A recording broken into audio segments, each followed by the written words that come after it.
If you think I'm evil, well, just wait till you meet my variants. What do you get when you combine a superhero who can shrink down to the size of an ant with a time-traveling conqueror from the future? Apparently, a very underwhelming movie. For those of you who have seen Ant-Man and the Wasp: Quantumania, you probably are a bit puzzled as to why Kang seemed so weak, especially as he is supposed to be the next big Avengers level threat. Sure, he was menacing, but to go toe-to-toe with Ant-Man and the Wasp and come out second best is concerning. It may seem like this Kang was underpowered and outplayed, but what if I told you that Kang the Conqueror was not honorably defeated? No, not in the traditional sense. What if I told you that his defeat was all a setup by Kang himself to weasel his way out of the quantum realm? Kang in Ant-Man and the Wasp: Quantumania has been stuck in the quantum realm for approximately 20 years since Janet double-crossed him and blew up his reactor. This left Kang in a very simple position. He had no way out of the quantum realm, so instead he began to do what he always does: conquer.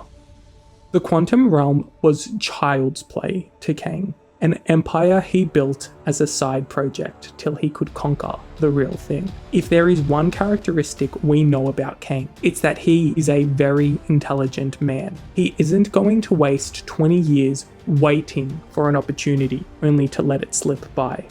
Kang, given the chance, would have a foolproof plan to escape the quantum realm by any means necessary. And this is exactly what happens. Kang wants out of the quantum realm, and he got it. Would Kang have preferred to just walk right on through Cassie's portal and enter Earth 616? Maybe. But wouldn't this just lead him right back to the Council of Kangs? He had been exiled once before. What's stopping it from happening again? Think about it for a second. Ant-Man. Yes, this guy, the Wasp, and their army of ants were able to go toe-to-toe with Kang, even if he was holding back a little. Do you think this Kang, in his current state, would be able to do much against thousands of Kangs who have already exiled him once before? Hell no. But what Kang could do instead is create a distraction. Create a reason for the Council of Kangs to fear someone else, to fear something else. You see, killing a Kang is no walk in the park, but killing the Kang, the Conqueror, something that the Council of Kangs could not even do themselves, puts Earth 616 on the map. If they can kill this Kang, who's to say they couldn't defeat the rest of them? As narcissists, the only thing worse than a version of yourself that is more superior than you is the existence of another group of individuals who just might be. It's also a win-win scenario for Kang the Conqueror too.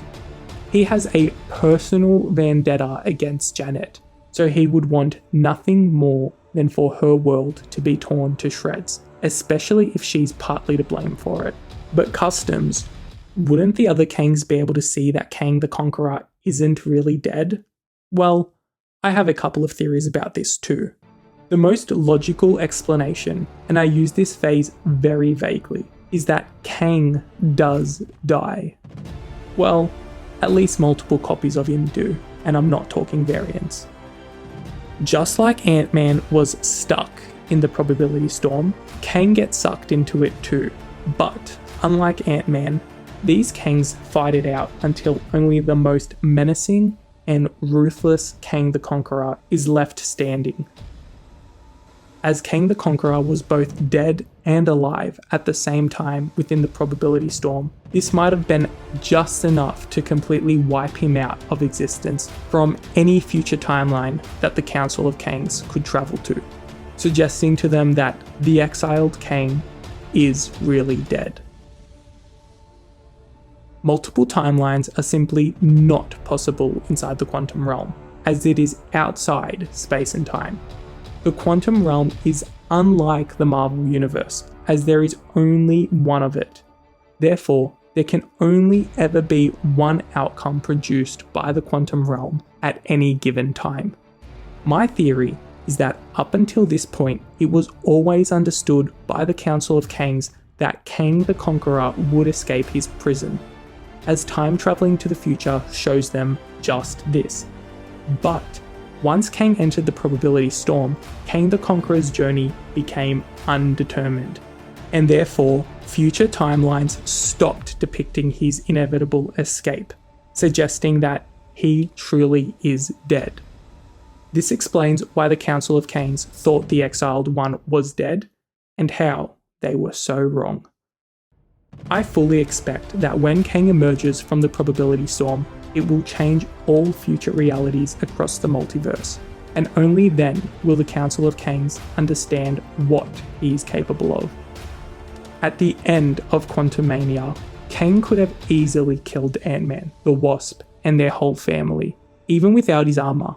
He had decades to prepare for shrinking abilities like Janet's, but he didn't kill anyone, because it made more sense for him to keep them alive and start a war between Ant-Man's universe and the Council of Kangs. Or, Kang the Conqueror could just be dead. Yeah, I didn't think so either. If you enjoyed this video, be sure to tell me in the comments what you think. Was Kang actually defeated in Ant-Man and the Wasp: Quantumania? See you next time.